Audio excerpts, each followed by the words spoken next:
Start हो गया sir. Humayun और शेरशाह सूरी के बारे में बताया।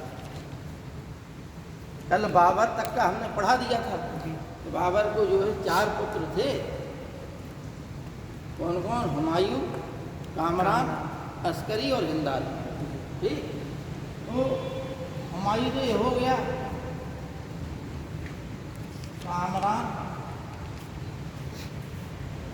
अस्करी, हिंदाल और हिंदाल। ठीक, कामरान और अस्करी की माँ एक थी, हैं? कौन, क्या नाम था उनका? गुलरुख बेगम।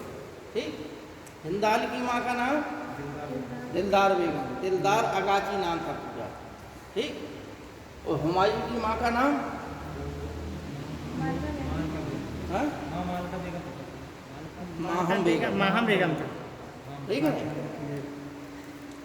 तो अब हमें ये बताना है कि चूंकि बाबर के इच्छानुसार हुमायूं ने अपने भाइयों में राजसत्ता का बंटवारा किया, तो काबुल एवं कंधार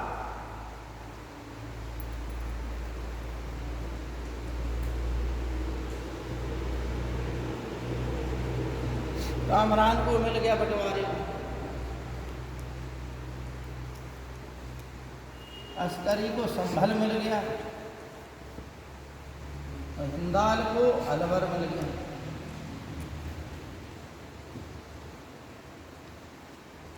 समझ गए?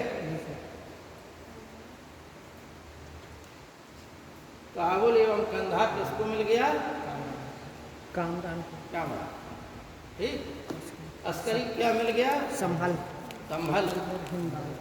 ठीक, और हिंदाल को क्या मिल गया? ठीक, इसमें से हुमायूं को कुछ सहायता की, तो सबसे ज्यादा सहायता की हिंदाल ने। समझना बात? जी। हुमायूं की विकट परिस्थितियों में हुमायूं के ऊपर ये दोष, मतलब हुमायूं की असफलताओं में, हुमायूं की कठिनाइयों में, भाई हुमायूं को जब सत्ता मिली तो क्या क्या कठिनाइयाँ थीं? तो पहली एक चीज़ समझना है कि हुमायूं को सत्ता एकाएक नहीं मिली। क्यों? क्योंकि बीच में निजामुद्दीन खलीफा का षड्यंत्र हुआ। ये मंत्री था बाबर का। जी। क्या नाम था इसका?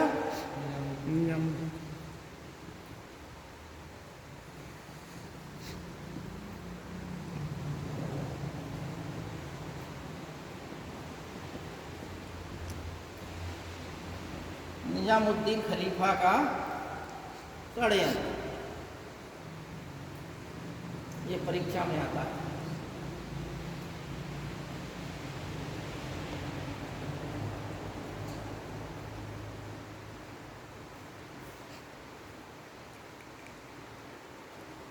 निजामुद्दीन खलीफा जो मंत्री था, इसने हुमायूं को अयोग्य मानते हुए हुमायूं के बहनोई और बाबर के दामाद ख्वाजा को, मेहंदी ख्वाजा नाम था, मेहंदी ख्वाजा को क्या किया? बाबर का उत्तराधिकारी घोषित कर दिया।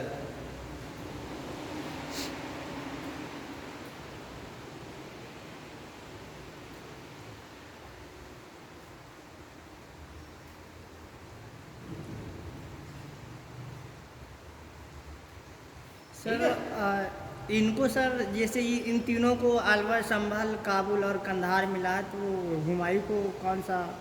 हुमायूं को और बकाया पूरा देश मिला था। भाई जितना क्षेत्र जीता था बाबर ने, उसमें से काबुल कंधार वाला क्षेत्र कामरान को दे दिया। जी। क्योंकि 1504 में काबुल को जीता था। 1504 से ही काबुल राजधानी थी बाबर की। ठीक है नहीं? वहीं से फिर भारत की ओर देखा उसने, तो कामरान को काबुल और कंधार दे दिया था। ठीक, बाबर के हिसाब से। अस्करी को संभल वाला क्षेत्र दे दिया जो राजस्थान में पड़ता है, ठीक, और हिंदाल को अलवर वाला क्षेत्र दे दिया, राजस्थान का क्षेत्र था, ठीक है ना। मेहंदी ख्वाजा हुमायूं का क्या है, बहनोई था। इसको यह जो है बनाना चाहता था, लेकिन अन्य अमीर जो है ख्वाजा के पक्ष में नहीं थे, और अंतिम स्थिति ये आ गई, 4 दिन षड्यंत्र रहा था। 4 दिन के षड्यंत्र में स्थिति ऐसी आ गई कि अब ऐसी स्थिति आ गई कि निजामुद्दीन खलीफा को ही अपनी मृत्यु का भय सताने लगा। तो इसने जो है अपना निर्णय वापस ले लिया, ठीक है ना, इसने अपना वापस निर्णय ले लिया, और हमारे ख्याल से 31 जनवरी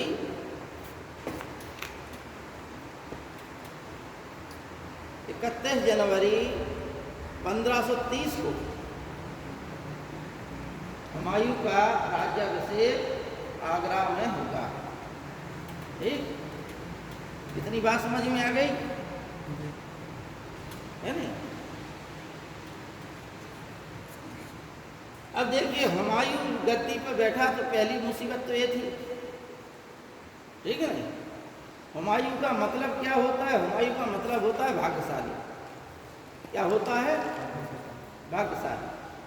लेकिन हुमायूं जो है भाग्य से हमेशा जिंदगी भर लड़ता रहा, और राज सत्ता का सुख भोग नहीं भोग पाया, समझ गए, ठीक। पानीपत के युद्ध में भी और अन्य युद्धों में हुमायूं ने बाबर की सहायता की, बराबरी से लड़ा।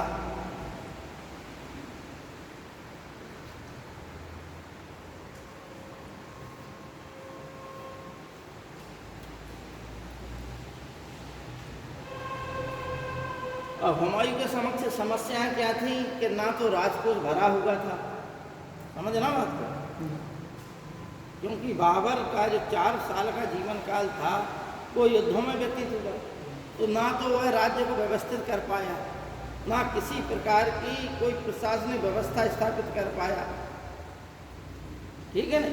तो ये सब समस्याएं थी। दूसरी बात है, इसके रिश्तेदार और भाई भी इसके विरोध में थे हुमायूं के, तो ये सब समस्याएं थी। एक समस्या ये थी कि अफगान जो है, अफगानों से सत्ता बाबर ने छीनी थी पानीपत के युद्ध में, तो अफगानों की शक्ति भी नहीं कुचली गई थी, तो अफगान लोग अलग अपना उठा रहे थे। महमूद लोदी के नेतृत्व में अफगानों ने इससे संघर्ष किया, अंत में हुमायूं ने उसे हरा दिया और जौनपुर राज्य पर अधिकार कर लिया, ठीक है। लेकिन फिर भी हुमायूं के सबसे प्रबल प्रतिद्वंदी कौन थे,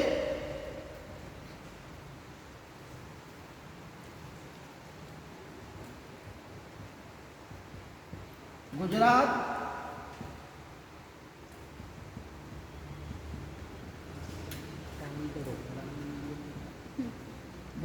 का शासक था बहादुर शाह,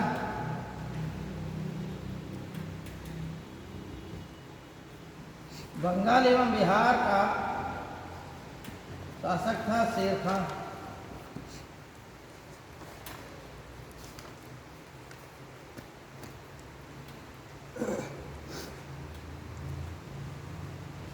(1535) के आसपास बहादुर शाह के ऊपर हुमायूं ने, क्योंकि ये मालवा तक का क्षेत्र इसके अधिकार में था, बहादुर शाह के अधिकार में, इसलिए हुमायूं ने 1535 के आसपास बहादुर शाह के ऊपर आक्रमण करने के लिए बहुत बड़ी सेना एकत्रित की और कूच किया।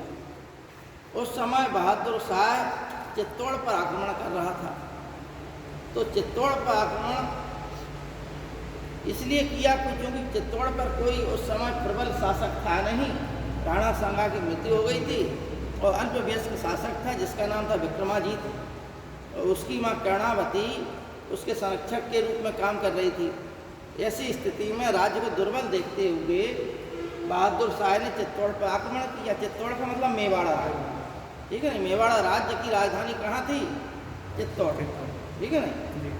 तो कर्णावती ने राखी भेजी, अपना एक दूत भेजा हुमायूं के पास कि इस राखी को स्वीकार कर लो, हमारी रक्षा करें। तो हुमायूं के पास वह अवसर था जब वह राजपूतों की सहानुभूति और राजपूतों के सहयोग को प्राप्त कर सकता। जो कार्य अकबर ने किया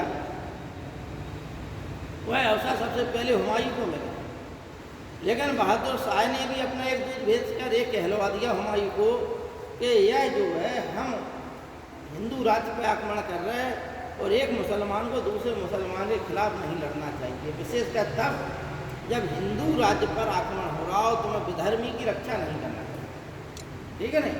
तो इस चक्कर में हुमायूं जो है चक्कर में पड़ गया और उसने कर्णावती को एक अच्छा अवसर आया, उस अवसर को हाथ से, जबकि अंत में हुमायूं को जब निर्वासित जीवन हुआ तो इन्हीं हिंदू राजाओं ने, किसी मुस्लिम राजा ने ना किसी सरदार ने सहायता नहीं की, जबकि हिंदू राजाओं ने ही सहायता की। और अकबर का जन्म भी हिंदू राजा के यहाँ ही, जब कोई संरक्षण नहीं दे रहा था उस समय हिंदू राजाओं ने ही उसे राजपूत राजाओं ने ही संरक्षण दिया। तो कहने का मतलब ये है कि बहादुर शाह 1535 में जब मेवाड़ को जीत लिया इसने, तो फिर जो है दोनों के बीच युद्ध हुआ, बहादुर शाह और हुमायूं के बीच में, जिसमें हुमायूं की जीत हुई और यह जो है द्वीप को भाग गया, ठीक है नहीं, कैम्बे होते हुए द्वीप को भाग गया, ठीक है नहीं। दमन और द्वीप का नाम सुना होगा, तो यह द्वीप को भाग गया जहाँ पुर्तगाली लोग रहते थे, उनके संरक्षण में चला गया। पुर्तगाली इसके दोस्त थे, इसके बहादुर शाह के, ठीक है ना। और जब हुमायूं लौटा, हुमायूं ने गुजरात को जीत लिया, लेकिन हुमायूं लौटा तो बहादुर शाह ने पुनः जो है गुजरात को जीत लिया फिर से। लेकिन 1537 में पुर्तगालियों से इसकी झड़प हो गई और पुर्तगालियों ने इसे में जहाज के समुद्र में डुबो दिया। किसको? बहादुर शाह को। 1537 में बहादुर शाह का अंत हो गया। अब सिर्फ एक ही इसका प्रतिद्वंदी बचा हुआ था, जिसका नाम था शेर खां, ठीक है नहीं।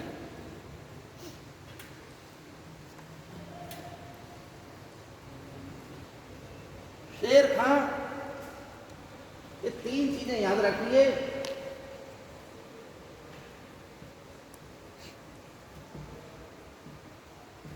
चुनार का घेरा,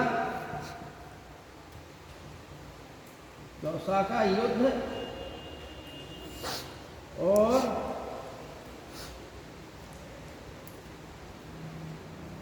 ये 1532 और 37, 1539, जून 1539 तक है, मैया जून है, ठीक है ना।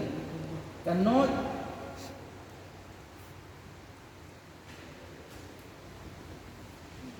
या बिलग्राम का युद्ध 1540 मई में। ये सब क्या होगा?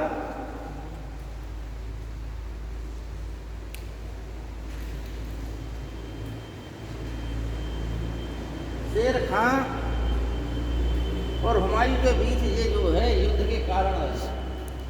चुनार जो बिहार में पड़ता था,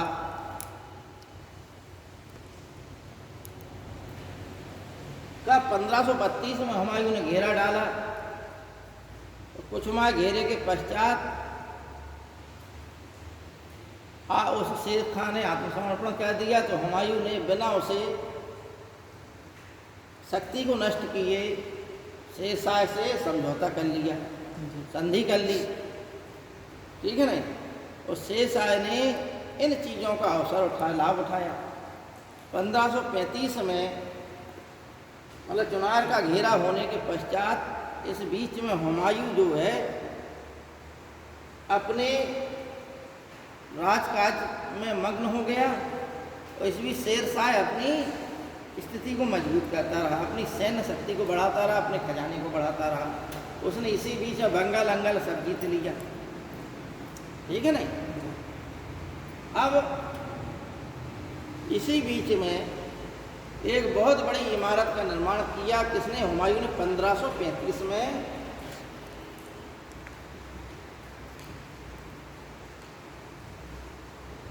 जिसका नाम था दीन पनाह।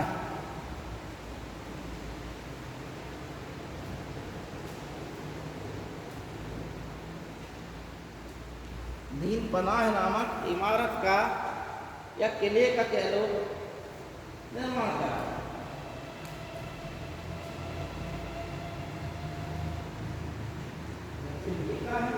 वैक्सीन है सर।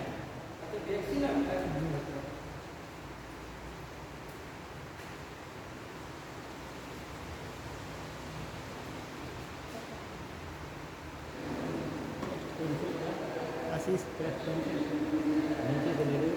कुछ माह तक जो है घेरा डाले रहा। अंत में शेषा सूरी ने बिना युद्ध किए ही आत्मसमर्पण कर दिया। तो आत्मसमर्पण करने के पश्चात क्या होगा कि जो संधि हुई और उसने अधीनता स्वीकार कर ली हुमायूं की, तो हुमायूं इसी बात से खुश हो गया। उसने उसकी शक्ति को नहीं दबाया, चुनार का घेरा उसने हटा लिया और चुनार का किला उसी के अधिकार में छोड़ दिया। किसके अधिकार में? शेर खां के अधिकार में।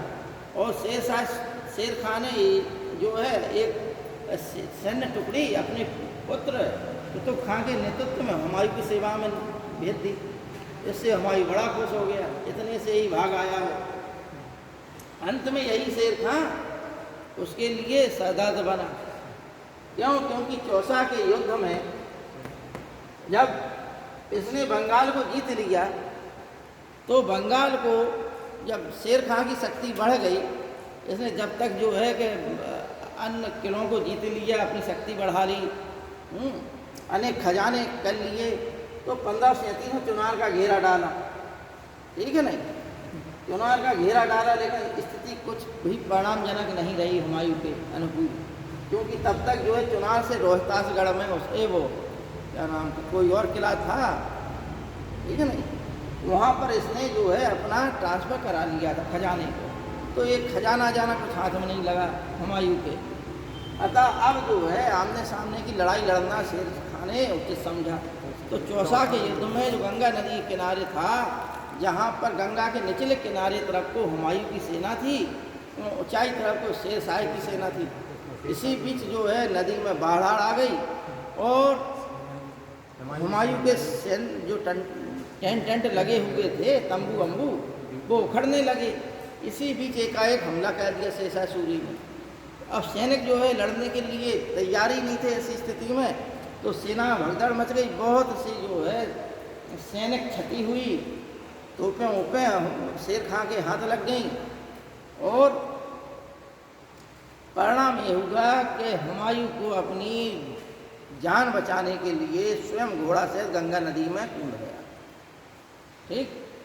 और बीच गंगा नदी में जब हुमायूं का घोड़ा डूबने लगा, तो एक निजाम भिश्ती था जिसने हुमायूं की जान बचाई। वो चमड़े का थैला लेके हुए था, उस चमड़े के थैला पे हुमायूं को जो है बैठा लिया और गंगा नदी पार करा दिया। आगरा आकर हुमायूं ने उसे आधे दिन का राजा बना दिया, बादशाहत दे दी उसे। हुमायूं ने कहा कि भाई तुम जो है जो मांगो तो दें, हम तुम्हें बादशाहत देते हैं।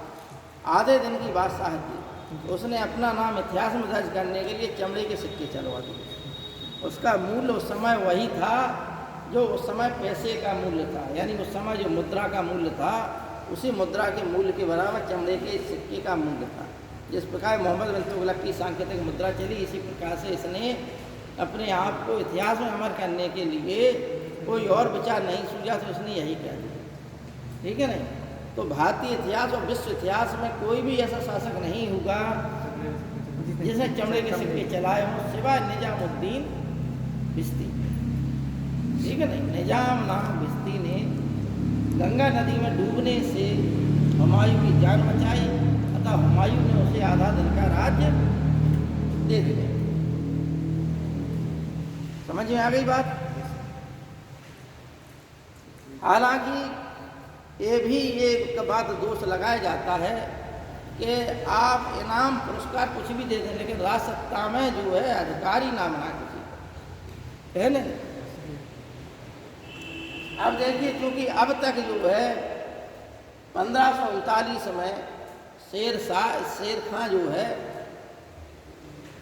शक्तिशाली हो गया चौसा के युद्ध के पश्चात। अब उसने हुमायूं के ऊपर आक्रमण फिर किया। तो कन्नौज और बेलग्राम के आसपास 2 युद्ध हुए, मतलब एक ही युद्ध था वो। तो यहाँ पर दोनों के बीच में घमासान युद्ध हुआ, जिसमें हिंदाल और अस्करी ने भी हुमायूं की मदद की। लेकिन इसके परिणाम स्वरूप भी शेर खां की शक्ति के आगे हुमायूं नहीं टिक पाया और 1540 में जो है यह पराजित हो गया। और 1540 से यह जो है घुमक्कड़ जीवन व्यतीत करने लगा। 1540 से लेकर 15 वर्ष तक इसका जीवन जो है निर्वासित जीवन कहलाता है। 1540 से 1555 तक का काल, 15 वर्ष का काल हुमायूं का निर्वासित जीवन काल कहलाता है।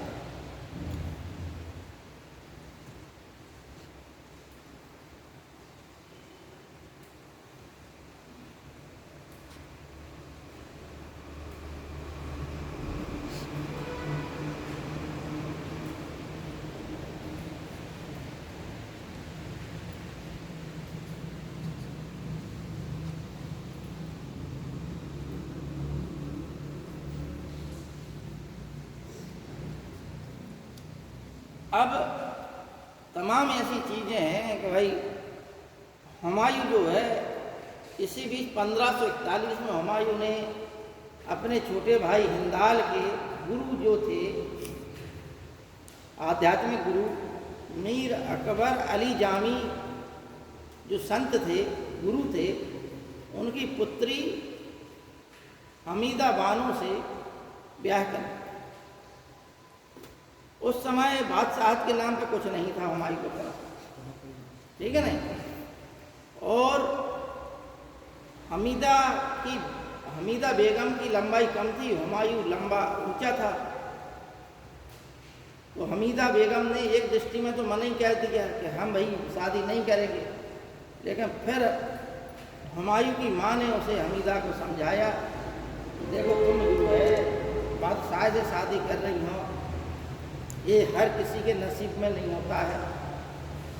इस बात से कुछ चीज़ों से प्रभावित होकर हमीदा ने हामी भर दी। तो उन्हीं के गर्भ से फिर जो है अकबर का जन्म हुआ। क्योंकि इस समय हुमायूं का पीछा शेर खां ने अपने पुत्र कुतुब खां को लगा रखा था। तो वह इसका पीछा कर रहा था। हुमायूं भारत देश में ही भागता फिर रहा था, सिंध हिंद को जीतने का भी प्रयास किया, जो यह नहीं कर पाया। जोधपुर के राजा मालदेव ने पहले से शरण देने का आश्वासन दिया। जब ये रास्ते में आ रहा था तभी पता चला कि जो है कि शेर खां ने उसे धमकी दी है कि अगर तुमने हुमायूं को संरक्षण दिया तो हम तुम्हारे ऊपर आक्रमण कर देंगे। अतः उसने अपना विचार त्याग दिया। हुमायूं को ये जानकारी मिली तो आधे रास्ते से ही लौट गया। इस प्रकार से हुमायूं भटक रहा था। इसी बीच उसकी पत्नी जो है हमीदा गर्भवती थी। तो 20 साल के अमरकोट के राणा वीर साल ने हुमायूं को शरण दी, उनकी पत्नी को शरण दी, जहाँ पर अकबर का जन्म हुआ। तो अक्टूबर 1542 में अकबर का अमरकोट के राणा वीरसाल के यहाँ जन्म हुआ। अक्टूबर कब? अक्टूबर 1542।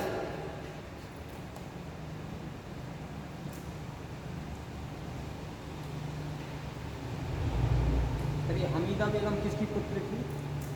अकबर अली जामी की पुत्री थी। मीर बाबा अकबर अली जामी। मीर बाबा अकबर अली जामी जो हिंदाल के गुरु थे।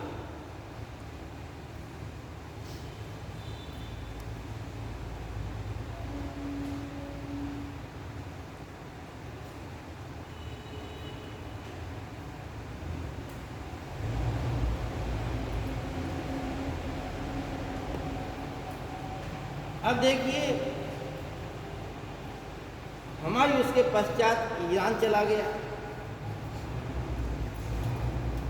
ठीक है नहीं। ईरान में के शाह जो है तहमास्प थे उस समय। बाबर के समय ईरान का शाह कौन था? बाबर के समय ईरान का शाह था शाह इस्माइल, और हुमायूं के समय ईरान का शाह था शाह तहमास्प। इस्माइल ने अपनी बहन का ब्याह किया था, ये बहन का नहीं पुत्री का, ठीक है नहीं। लेकिन इसने जो है हुमायूं को संरक्षण दिया किस आधार पे कि तुम सिया धर्म स्वीकार करोगे, अब जहाँ जितना क्षेत्र जीतोगे उस क्षेत्र में सिया धर्म जनता को स्वीकार कराओगे, कंधार जीत के हमें दोगे। तो हुमायूं ने सिया धर्म स्वीकार किया, ईरान के शाह की शरण जो संस्था स्वीकार की, उनकी सेना की मदद से कंधार जीता, जो किसके अधीन था? कामरान के अधीन, ठीक है नहीं। बुलंद दर्रे को जीता, कंधार को जीता, कंधार को ईरान के शाह को दे दिया।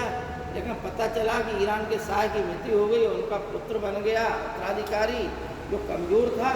अतः हुमायूं ने कंधार को पुनः जीतकर अपने अधिकार में फिर से कर लिया। इस प्रकार से हुमायूं के कार्य से कंधार, फिर अंत में क्या किया हुमायूं ने अपने भाइयों को, जिनकी वजह से हुमायूं कमज़ोर था, इन्हीं भाइयों को सबसे पहले ठिकाने लगाया। लेकिन फिर भी इसके भाइयों ने इतनी, मतलब कामरान ने तो यहाँ तक किया कि जब काबुल पर किले पर हुमायूं की तोपें जो है आक्रमण कर रही थी, उस समय कामरान ने बच्चे अकबर को टांग दिया, किले की दीवार पर लटका दिया बांध कर, ठीक है नहीं। हुमायूं ने देखा कि जैसे कोई बालक है, हो सकता हमारा बालक हो, अनुमान लगाया हुमायूं ने, भाई उस लटकाने का मतलब ही है कि कोई विशिष्ट बच्चा है। तो हुमायूं ने अनुमान लगाया कि हो सकता है कि हमारा बच्चा हो, इसलिए कि जे हम आक्रमण करना रोक दें, ठीक है ना। उसी बीच में हमीदा बानो बेगम जो है दौड़ कर गई और उसने बच्चे को बचा लिया, ठीक है ना। हुमायूं ने अंत में जो है काबुल को जीत लिया, अपने भाइयों को पकड़ लिया और पकड़कर इन्हें कामरान और अस्करी को अंधा कराकर मक्का भेज दिया, जहाँ पर इनकी मृत्यु हो गई, ठीक है नहीं। हिंदाल जो है इसकी तरफ से किसी युद्ध में लड़ते हुए मारा गया।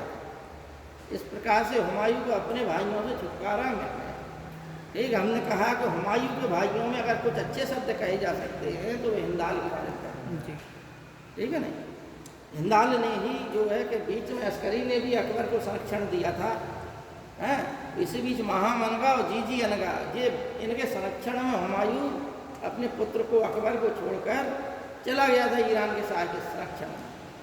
बाद में कामरान ने अकबर को अपने संरक्षण में ले लिया था, और जब विकट स्थिति देखी तो उसने अकबर को किले की दीवार पर लटका दिया। कोई कहता है कि किले की 4 दीवारी बैठा दिया, कोई कहता है लटका दिया, इतिहासकारों के अपने अपने मत हैं, ठीक है। इस प्रकार से अपने भाइयों को निपटाने के पश्चात उसने पंजाब जीता हुमायूं ने। अब लेकिन समय कितना चल रहा था? 1555। तब तक भारत में 1545 में शेषा सूरी की मृत्यु हो चुकी थी, ठीक है नहीं। शेषा सूरी के पश्चात इस्माइल खां, इस्लाम खां, हम शेषा सूरी का लिखाएंगे तो उसमें लिख लेना। उसके पश्चात आदिल शाह सूरी शासक बना था, तो एक कमज़ोर शासक था आदिल शाह। इसी के समय जो है हुमायूं ने आगरा और दिल्ली पर अधिकार कर लिया। लेकिन 2 युद्ध लड़ने पड़े उसे, सरहिंद का युद्ध और मच्छीवाड़ा का।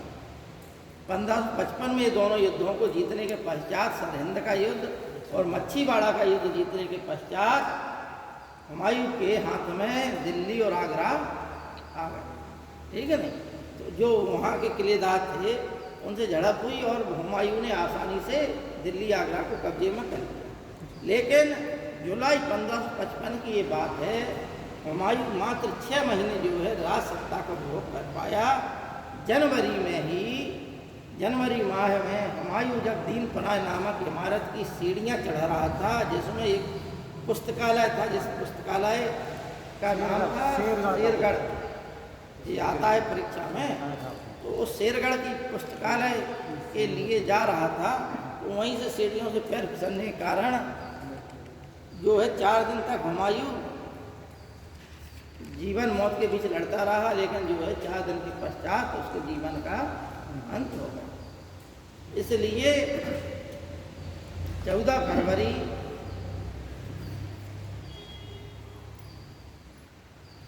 अकबर जो है उस समय 13 वर्ष का था। 14 फरवरी 1556 को अकबर का, उस समय अकबर जो है पंजाब में था। पंजाब के गुरदासपुर जिले के कलानौर नामक स्थान पर ईंटों का एक चबूतरा बना दिया गया, उस पर अकबर को बैठाकर उसका राज्याभिषेक कर दिया गया। अकबर जो है बादशाह घोषित हो गया, लेकिन बादशाह के नाम पर उसके पास कुछ नहीं था।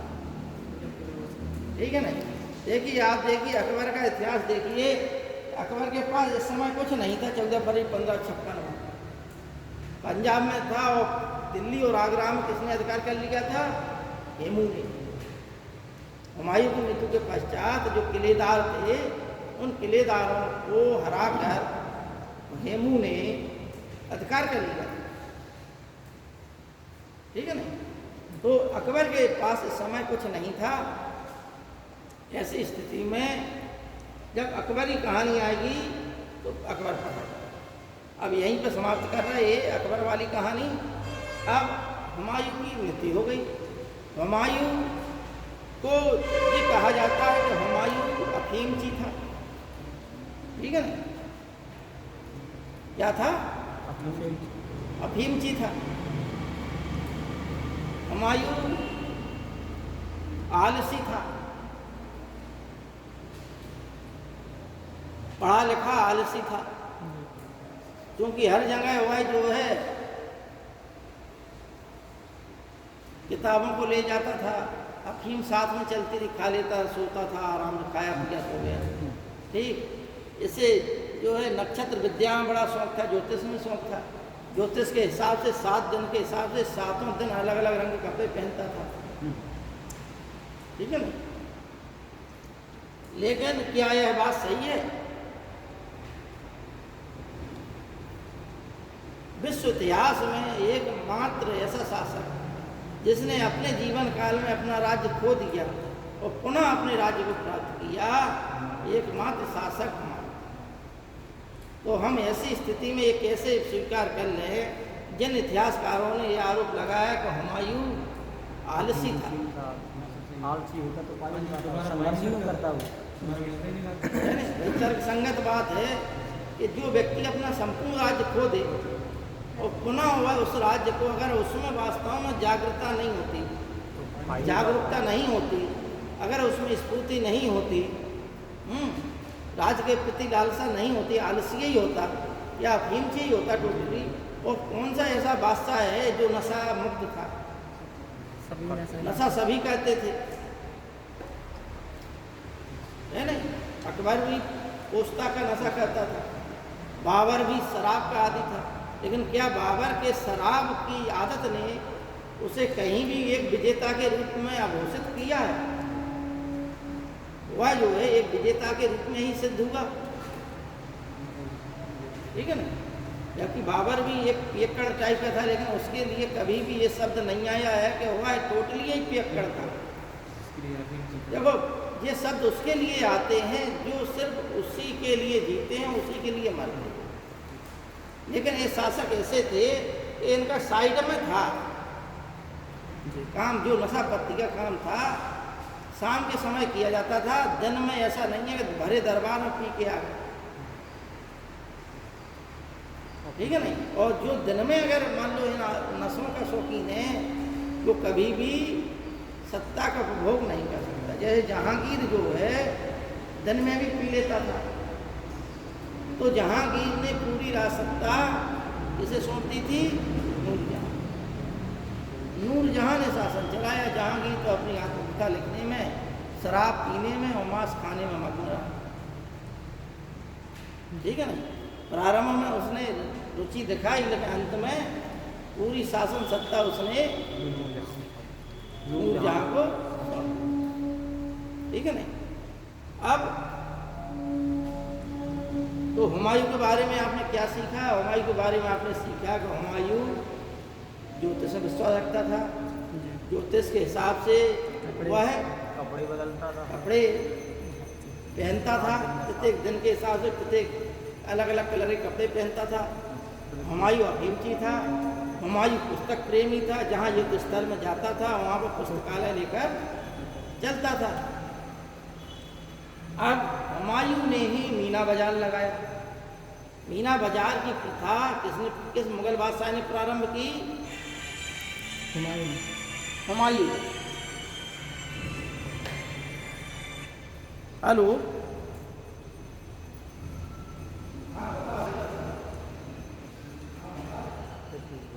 टाइम चलने दे उसका, सब टाइम देखने का पानी भरने बोला, मैं फ़ोन लगा रहा हूँ यार, फ़ोन नहीं उठाते हैं। मैं समझ गया तुम कैसे पहुँच गए।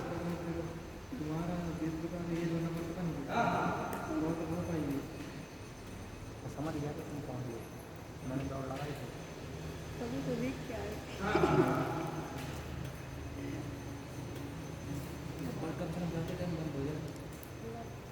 ना हुआ तो ये खुला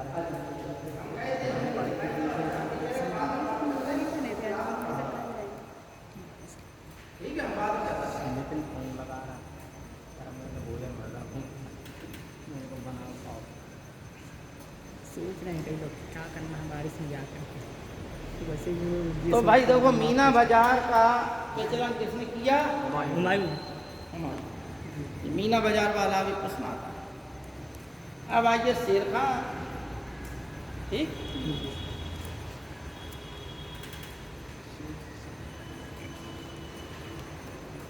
चलिए शेर खां के बारे में लिख लीजिए आप लोग।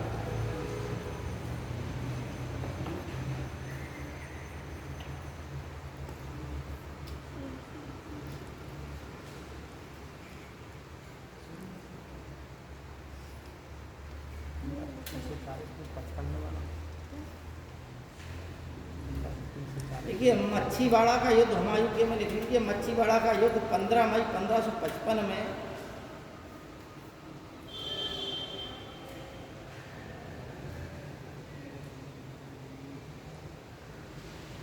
मई 1555। ये मच्छीवाड़ा कहाँ है? लुधियाना के पास है, पंजाब के लुधियाना के पास है। इनके बीच में है।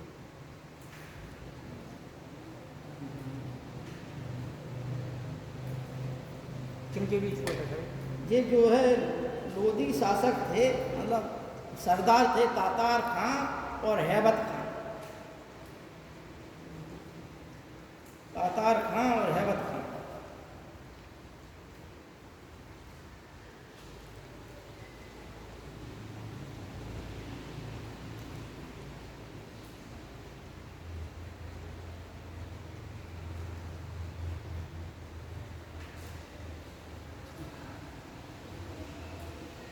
अब देखिए, सरहिंद का युद्ध 22 जून 1555।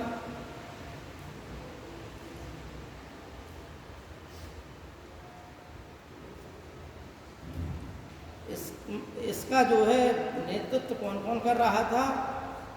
सरहिंद के युद्ध का नेतृत्व सिकंदर सूर कर रहा था अफगानों की तरफ से। सिकंदर सूर और बैरम खां।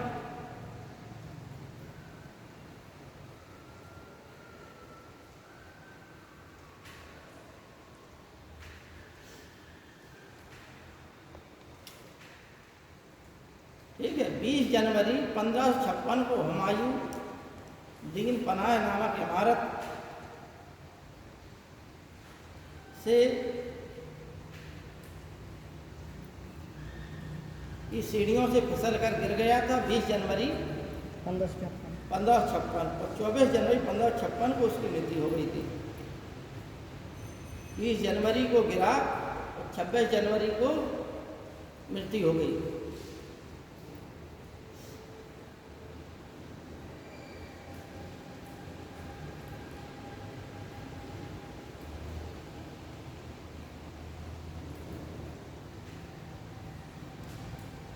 लेन पूल ने हुमायूं की मृत्यु पर कहा था, ये बहुत ज़्यादा आता है परीक्षा में, कि हुमायूं जीवन भर लड़खड़ाता रहा, हुमायूं जीवन भर लड़खड़ाता रहा,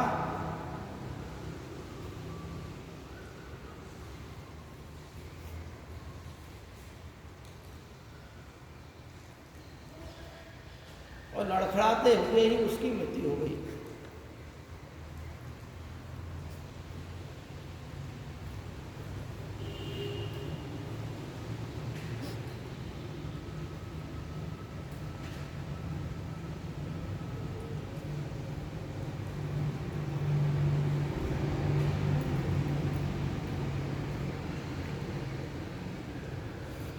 लेन पूल का ही एक और कथन है, लेकिन लेन पूल के अनुसार हुमायूं की असफलता का एक मुख्य कारण, हुमायूं की असफलता का एक मुख्य कारण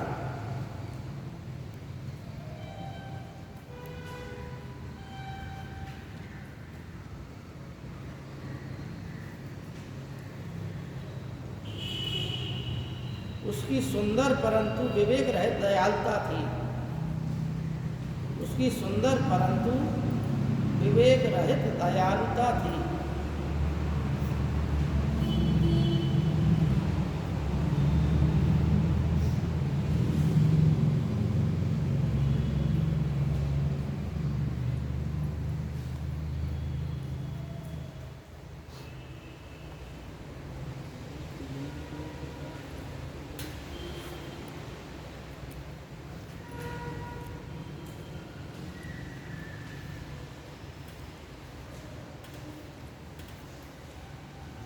सर ये हिंद का युद्ध जो सर 22 जून 1555 में हुआ था, इसमें अफगानों की तरफ से सिकंदर खां और बैरम खान है, इन्हीं के बीच हुआ था कि ये अफगानों के दोनों थे, ये सिकंदर सूर और बैरम खां।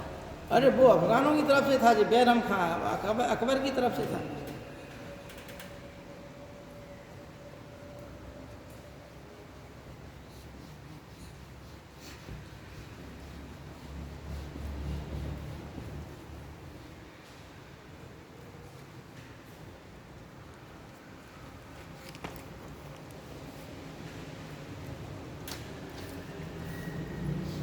देखिए शेषा सूरी के जन्म के बारे में दो अलग अलग मत हैं।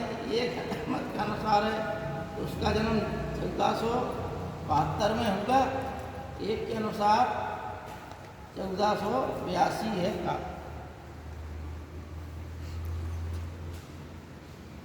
72 और 86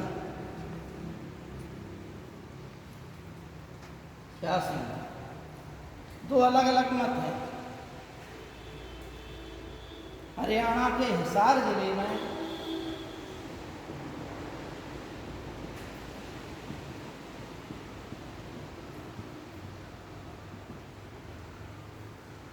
इसका जन्म माना जाता है।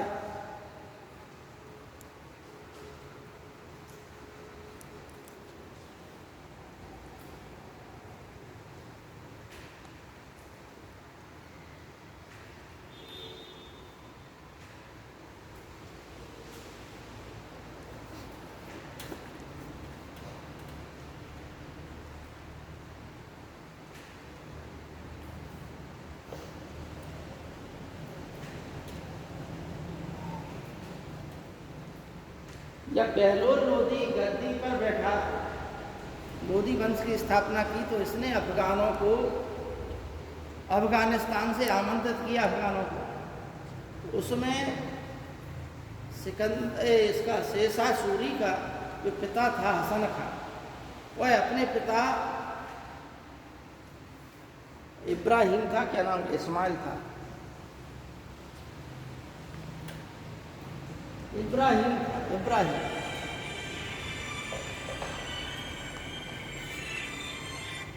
हाँ महाराज।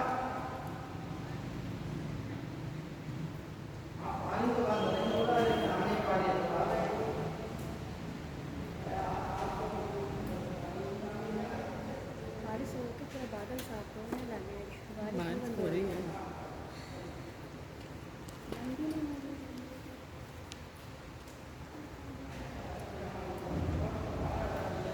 का सीजन लगी। अकबर का जन्म कब हुआ था? 14 जून है।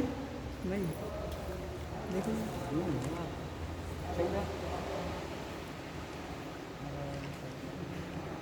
1542, 14 फरवरी है। हाँ हम वो तो ठीक है।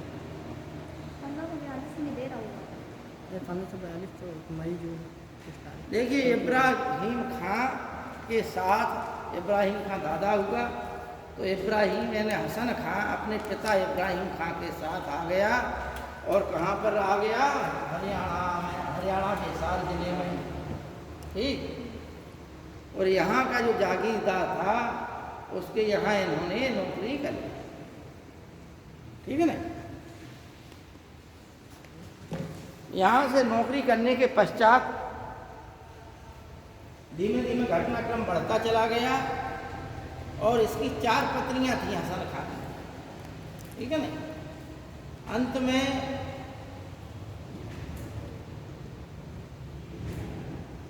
पानीपत का युद्ध हो गया, बाबर का ये हुआ, सब कुछ हुआ। तो ऐसी स्थिति में यह जो है बिहार आ, पहले दौलत खान लोधी के यहाँ नौकरी की, सबसे पहले यहाँ के जागीरदार के यहाँ की, तो दौलत खान लोधी के यहाँ नौकरी की। अंत में यह जो कहाँ पर आ गया? बिहार का जो सूबेदार था बहार खान लोहानी, उसके यहाँ। ठीक है ना। तब तक ये 21 वर्ष की उम्र तक का हो गया था कौन? फरीद। क्योंकि शेरशाह सूरी के बचपन का नाम क्या था? फरीद खान।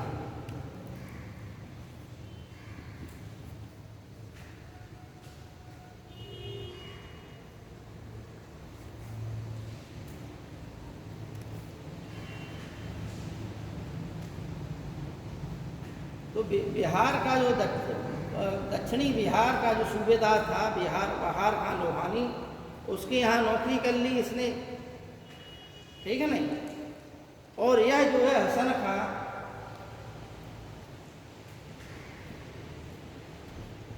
हसन खां के 4 पत्नियां थीं, जिसमें से प्रथम पत्नी का पुत्र कौन था? फरीद खान।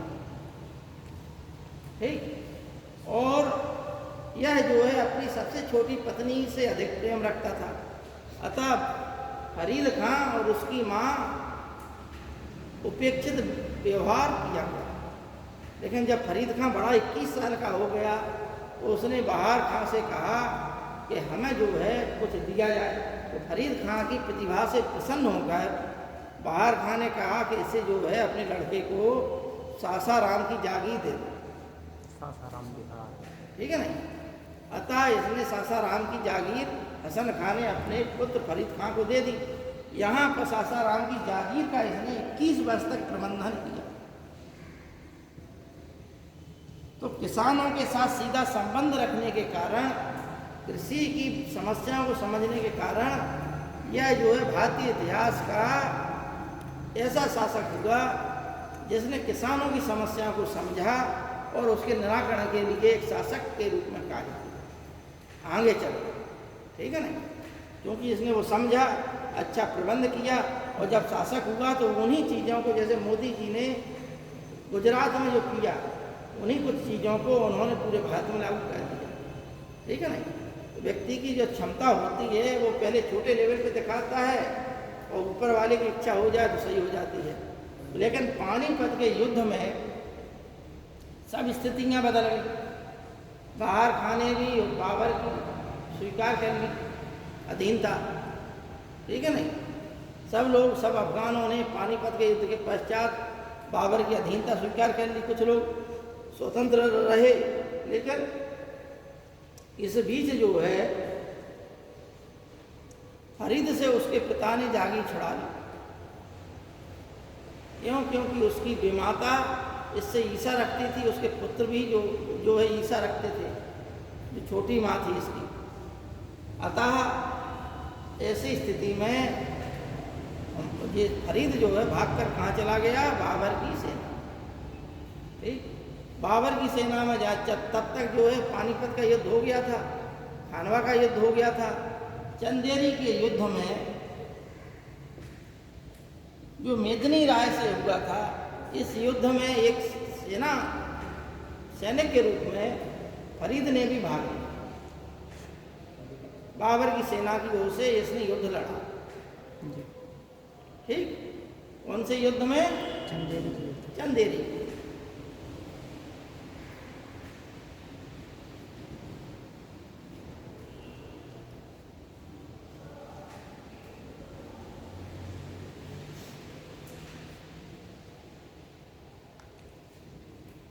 यहाँ पर उसने चंदेरी के युद्ध में मंगलों की सैन्य व्यवस्था देखी, मंगलों की युद्ध करने की शैलियाँ देखी और इन चीज़ों को उसने समझ लिया और इसके पश्चात वह मुगल सेना से भाग गया। लेकिन इस बीच कुछ दो घटनाएं हुई ऐसी कि एक बार चंदेरी के युद्ध के पश्चात शाम के समय जो है भोजन का इंतजाम था सभी सैनिकों के लिए, तो फरीद ने जो है एक टेबल पे जो है फल रखे हुए थे, तो कटार निकाल के भोजन करने के पश्चात कटार निकाल के उसने एक सेव में भोंक दिया और खाने लगा ऐसे। तो उसका चूंकि हाव भाव देखकर बाबर ने अपने पुत्र हुमायूं से कहा कि ये चालाक अफगान है, इससे सतर्क रहना, नहीं तो भविष्य में तुम्हारे लिए सरदर्द बन जाएगा। ठीक है नहीं? तो ये बात बाबर की अपनी जगह से हुई कि चालाक अफगान है, इससे सतर्क रहना, नहीं तो तुम्हारे लिए ये जो है सरदर्द बन जाएगा। वही सरदर्द बना के नहीं बना। ठीक। दूसरी बात, दूसरी कौन सी बात? दूसरी बात शेरशाह सूरी ने कही, फरीद ने कही कि यदि किस्मत ने हमारा एक दिन साथ दिया तो हम मुगलों को एक दिन भारत देश से भगा देंगे। किस्मत ने उसका साथ दिया, उसने मुगलों को भारत से बाहर किया। दोनों बातें बाबर की अपनी जगह सही हुई और फरीद की अपनी जगह सही हुई। इसके पश्चात घटनाक्रम बदलता चला गया। इसके पिता की मृत्यु हो गई 1530 में। इसने जो है कि इसने अपनी शक्ति कैसे बढ़ाई? इसने ऐसे बढ़ाई कि जो किलेदार थे, 2-3 विधवाओं उनमें, यानी ताज खां था एक, ठीक है नहीं, तो चुनार का था किलेदार, कहाँ का था? चुनार का किलेदार था ताज खां। उसकी मृत्यु हो गई तो उसकी पत्नी थी विधवा, क्या नाम, लाड़ मलिका नाम था, तो उससे इसने ब्याह कर लिया, जिससे चुनार का पूरा खजाना इसे मिल गया। इस प्रकार 2-3 विधवाओं से इसने विवाह कर लिया तो बहुत सा खजाना इसके हाथ लग गया। ठीक है नहीं? और इस प्रकार से शक्ति इसकी बढ़ गई। देखो होता क्या कि आप अगर पैसा है तो उस पैसे से सेना बना सकते हैं, बारूद खरीद सकते हैं, तोपें खरीद सकते हैं, सेना को पैसा दे सकते हैं। इन्हीं सब चीज़ों से उसने, और जब भी हुमायूं से युद्ध लड़ा तो उसने इतना समय ले लिया, युद्ध सामने नहीं लड़ा तब तक अपना खजाना एक जगह दूसरी जगह बदल देता था वो, कि अगर मान लो यहाँ हम हार भी जाएं तो हमारा खजाना सुरक्षित है। तो ये स्थितियाँ थी शेरशाह सूरी की। अंत में उसने जो है कि 2-3 युद्ध लड़े। कौन कौन से? मारवाड़ के राजा मालदेव के खिलाफ। जब वह जीत नहीं पाया तो इसने मालदेव के खिलाफ क्या किया? धोखेबाजी से काम किया। उसी प्रकार मेदिनी राय के साथ भी धोखेबाजी से काम किया इसने। ठीक है ना? क्या नाम था? कालिंजर का किला की ही इसका अंतिम विजय थी। 1545 में कालिंजर का राजा प्रताप रुद्रदेव था। यह जो है इसकी शेरशाह की अंतिम विजय थी। और जब एक गोला जो है किले से लौटकर वहीं फट गया जहाँ ये खड़ा था, तो इसने कहा कि अब हमारी अंतिम इच्छा है कि तुम लोग इस किले को जीत के दिखाओ। तो सैनिकों में जोश आ गया और सैनिकों ने किले को जीत लिया। और शेरशाह सूरी ने कलमा पढ़ते हुए कह दिया कि यह अल्लाह तुमने हमारी अंतिम इच्छा भी पूर्ण कर दी, और इसी के साथ उसका अंत हो। लेकिन शेरशाह सूरी का सिर्फ इतना ही महत्व नहीं है, शेरशाह सूरी का इतना महत्व, इससे ज़्यादा महत्व है। क्यों? क्योंकि पूरे भारत को, उत्तर भारत को एक प्रशासनिक क्षेत्र के रूप में बांटा, सबको एकत्रित किया, राजपूतों को अपने नियंत्रण में रखा। समझना बात को। और इसने जो है यहाँ जी बंगाल के सोनार गांव से लेकर वहाँ पंजाब तक एक रोड बनाया, जिसे हम जो है शेरशाह सूरी मार्ग कहते थे। प्रशासन की दृष्टि पूरी सड़कों पर इसने सराय बनवाई, करीब 1700 सराय बनवाए, ठीक है ना। और मुद्रा बनाने के लिए रुपया नामक सिक्का सर्वप्रथम शेषा सूरी ने चलाया। भूमि को 3 श्रेणियों में बांटा, उत्तम श्रेणी, मध्यम श्रेणी, निम्न श्रेणी, ठीक है ना। भूमि की नाप करवाई और भूमि की श्रेणी के आधार पर उन्हें जो है कर टैक्स निर्धारित किया। प्रत्येक उपज का, प्रत्येक भूमि का उपज के आधार पर 1/3 हिस्सा जमा करना पड़ता था। जमा जो है नगद के रूप में लिया जाता था। सैनिकों को भी वेतन नगद रूप में दिया जाता था। इस प्रकार से शेषा सूरी ने किसानों को कबूलियत और पट्टा नामक व्यवस्था के द्वारा किसानों को भी सहूलियतें दी, ठीक है ना। कबूलियत यानी कि वो कबूल करवाता था कि ये इतना इतना ज़मीन जायदाद तुम्हारी है, इतनी खेती है। और उन्हें किसानों को पहले क्या है कि उदारतापूर्ण तरीके से उन्हें बीज धन से सहायता देता था, लेकिन लगाने के समय वह कठोर हो जाता था, ठीक है ना। तो ये शेषा सूरी के कुछ ऐसे कार्य हैं। शेषा सूरी ने अपने जो है मजबूत करने के लिए रोहतासगढ़ किले का निर्माण करवाया पंजाब में। शेषा सूरी ने दिल्ली में एक पुराना किला बनवाया जो आज भी है, कुछ खंडर स्थिति में पहुंच गया। शेषा सूरी की सबसे भव्य इमारत है स्वयं का मकबरा, जो सासाराम में है, जो बीच तालाब के बीच में स्थित है। तालाब है पूरे में, बीच में उसका मकबरा स्थित है। जिस प्रकार का उसका व्यक्तित्व था उसी प्रकार का उसका मकबरा भी है। कुछ इतिहासकारों ने तो उसके मकबरे को क्या ताजमहल से भी अच्छा घोषित किया। अब आप लोग कुछ कथन लिख लीजिए। कौन सा किला है? मकबरा कौन सा? रोहतास का है ना सर? या रोहतासगढ़ किला ये कहाँ है? पंजाब में? अब तुम लोग एक लिख लो, हम कुछ चीज़ें बता रहे हैं पंजाबी में। लिखिए आप लोग, देखिए पहले लोधी के शासन काल में हसन खां और उसका पिता इब्राहिम खां आ गया था, ठीक है ना। जो जागीरदार था उसका नाम था जमाल खां सारंग खानी। सर फिरोजा का जो जागीरदार था जिसके यहाँ सबसे पहले आए, उसके यहाँ नौकरी की, उसका नाम था जमाल खां सारंग खानी।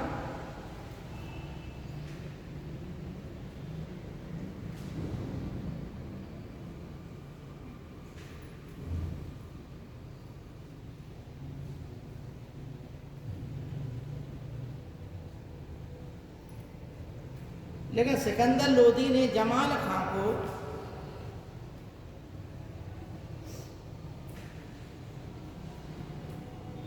सिकंदर लोधी, जो बहलोल लोधी के समय की बात है, लेकिन सिकंदर लोधी ने जो हिसार फिरोजा की जागीर प्राप्त थी किसको? जमाल खां सारंग खानी को। इसको सिकंदर लोधी ने जौनपुर की जागीर दे दी, वहाँ से स्थानांतरित कर दिया। समझना बात को? तो जमाल खां जो है हरियाणा में हिसार फिरोजा में था, वो कहाँ आ गया? जौनपुर में, ठीक। और जौनपुर में आया तो उसके साथ में हसन खां भी चला आया उसी के साथ में। तो इससे जौनपुर की जागीर मिली और जमाल खां ने हसन खां को सहसराम, टांडा, 3-4 जगह की जागीर दे दी। कौन कौन जगह की जागीर दे दी? देखिए जमाल खां ने उसे सहसराम, हाजीपुर, खवासपुर,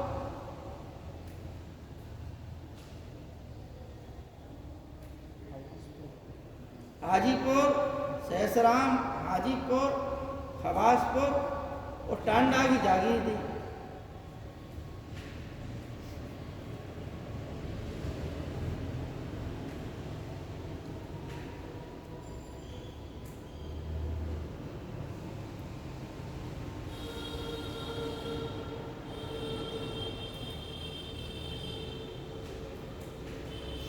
अब जो है यहाँ तक की स्थिति में तब तक जो है ये 21-22 साल का हो गया था।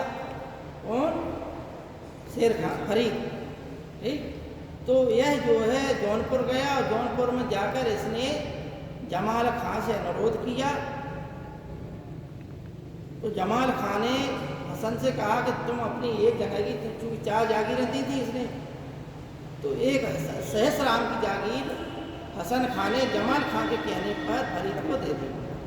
आगे बात समझ में, मतलब सूत्र बन गया, तो क्रम बन गया। ठीक है ना। क्या क्रम बना अब आप सुने। हसन खान, अब जमाल खान, बहलोल लोदी के शासन काल में हसन खां आया, उसका पिता इब्राहिम खां आया। हसन खां ने नौकरी हिसाब फिरोजा के जागीरदार जमाल खां के यहाँ की। जमाल सिकंदर लोदी के शासन काल में जमाल खां का स्थानांतरण जौनपुर में हो गया, जौनपुर की जागीर मिल गई। तो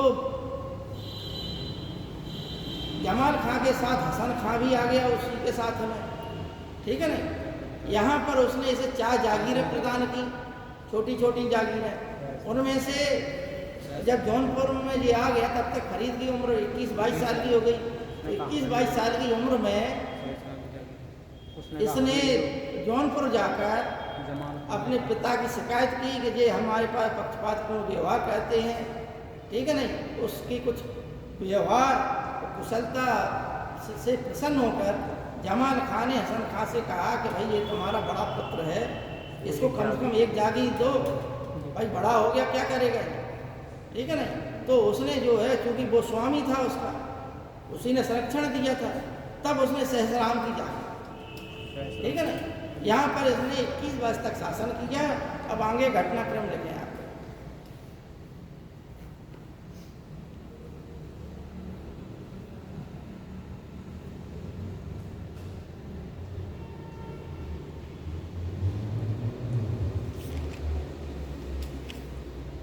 अब जो है यहाँ से 21 वर्ष सेवा करने के पश्चात इसकी जो बेमाता थी और इसके भाई थे सौतेले भाई, वो इससे ईर्ष्या करने लगे, जिसका परिणाम ये हुआ कि इसे सहसराम की जागीर छोड़नी पड़ी और यह आगरा चला गया। आगरा में इसने दौलत खां लोदी के यहाँ संरक्षण प्राप्त किया और दौलत खां लोदी को अपनी बात से कहलवाया कि हमारे पिता की जागीर है, उन्होंने हमें से छुड़ा ली है, आप हमारे साथ इंसाफ कीजिए। तो दौलत खां लोदी ने इब्राहिम लोदी से कहा। इब्राहिम लोदी ने कहा ठीक है, समय आने पर हम करेंगे। उस समय तो नहीं किया, लेकिन 1520 में, समझना बात, 1520 की बात है, 1520 में हसन खां की मृत्यु हो जाती है। तो हसन खां की जागीर का प्रबंध हुआ जो है शेर खां को दे देता है कौन? इब्राहिम लोदी। समझ में आ गई बात? इब्राहिम लोदी हसन खां की 1520 में मृत्यु हो जाती है, तो हसन खां की जागीर का प्रबंध किसे दे देता है? फरीद को, ठीक है। हाँ